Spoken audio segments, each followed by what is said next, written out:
We're back, contemporary Black voices telling our story our way.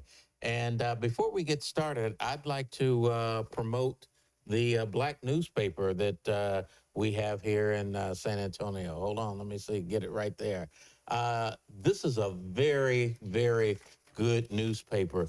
It has all kinds of good stories in it. The graphics are excellent.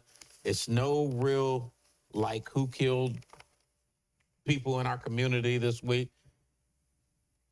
And you can pick up this paper at any HEB in basically Central Texas, San Antonio, New Braunfels, as well as at Austin. We have an Austin edition of this paper as well. So I would like to encourage you to pick up this paper and support Black businesses as we're going forward. The other thing I'd like to do is thank Carl Booker and Linnell Teller right now for allowing us to have this opportunity to be able to put this on. We really appreciate that. And we also want to give knowledge to or acknowledge to Mr. Fred Williams, who is no longer a part of the show, but he is a guy who actually helped to start this. I said from the last time we talked, before we took a break, about a leader. Does African Americans need a leader? And again, we were talking off camera, and Clement gave some ideas that I would like him to share with the audience. Okay, let me say that the black they do have a leader, and the power of this world and the power who run everything that goes into has already denoted the Honorable Minister Louis Farrakhan as the leader for Black and also globally. Now, why will I say that? Most Black do not see him for whatever reason because of the media, slaughtering his personality and who he is. But to show that is evidenced by the fact they constantly attack him, as evidenced by the fact they put up barriers, to prevent people who support him. But let me push back on you on that. If the Black folks don't see him as a leader, even though, and I'm glad you brought up that some of the white institutions and different people like that, and globally look at him as being a leader, but within his own community, he's not looked at as a leader. And I think that's a problem. He came onto his own, receive him not. Right. That is my fundamental reason. Okay. And people, Black people only recognize leaders after they're dead. Okay. And the only way Black people realize that he's such a great man, he's the divine person, is when he's dead. How can we let them to understand this while this man is living and to see the divineness of this individual? I don't have to wait for the dead to recognize that. I'm going to recognize his death so I can get some of that positive energy while he's living. Without doubt. You have any opinions on this? My thing is, I think for us to really identify and have a leader, because we have people in our communities who are doing amazing things that are definitely taking leadership positions and roles, and that's locally, and statewide, and nationally, and internationally. But I think we need to be a more organized people, because organized people then will identify and position people to be leaders. Now, it's one thing. Well, hold on just a second. Who's a national leader? Because you said we have national leader. Who's a national leader? Well, I don't say one person is a national leader. I listen to various people who I think are definitely very knowledgeable and that shares a lot of good information. I mean, people from Professor James Small, Dr. Greg Carr when he's on program. Sure. Some of these political people who are in political positions. I think we have people who are, and I would say this, and maybe this will cut through. A leader is one who has vision for the people. So you have to ask, who has the vision for us as a people that we most identify with? So in that regard, now we have leaders of organizations, but that's why I go back to we must be organized, because then we can come together and say, what is the vision for us as a people? And that would dictate then who is the leader for us as a people. Well, wait a minute. The thing that I'm struggling with here is that, I agree with kind of Clement, what he's saying, that Farrakhan is the guy with the vision, or the Nation of Islam is the people with the vision. Let me interject. But it's not really leading the people. Let me interject. Brother Andrew just described leaders, but you have to look at also this man, the Honorable Mr. Farrakhan, as a leader, not only, but he's also on a global scale. You can go any part on this planet and they know who he is. No one will know who Dr. Small is unless they read his books. Right. From any part of the globe, you can go. Anywhere in the globe, in the world, to the point that even government prevented this man from coming to the country. Now, why was such at this institution afraid of a little man who has no army, all he has is divine power and truth?